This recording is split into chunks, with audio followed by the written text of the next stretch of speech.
జగన్మోహన్ రెడ్డి గారు ఏర్పాటు చేసిన ప్రభుత్వ వైద్య కళాశాలని ప్రైవేట్ పరం చేస్తూ ఉన్నాడు. ప్రైవేటీకరణ వల్ల ఆయన బినామీలకు మేలు జరుగుతుంది. ఈ రాష్ట్రంలో పేద విద్యార్థులకి, ప్రతిభావంతులైన విద్యార్థులకి మెడికల్ విద్య అందదు.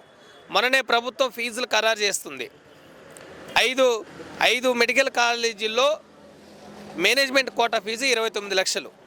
అంటే ఇన్ని లక్షల రూపాయలు ఫీజులు చెల్లించి చదువుకునే స్తోమత ఉంటుందా? ఆల్ ఇండియా కోటా 50% సీట్లు ఉంటాయి. ఈ రాష్ట్ర వాటా 50% సీట్లు ఉంటాయి. కాబట్టి రాష్ట్రంలో ఉండే 50% సీట్లో మేనేజ్మెంట్ కోటా ఉంటుంది.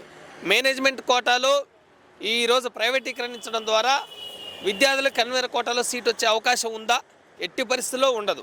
అందుకనే ప్రభుత్వము ప్రైవేటీకరించడం ద్వారా సీట్లు పెరుగుతాయి, అందరికీ సీట్లు వస్తాయి, మెరుగైన వైద్య విద్య అందుతుందని చెప్తున్న మాటలు ఏవైతే ఉన్నాయో ఈ రాష్ట్ర ప్రభుత్వం, ఇవన్నీ అసంబద్ధమైనవి, అసత్యమైనవి.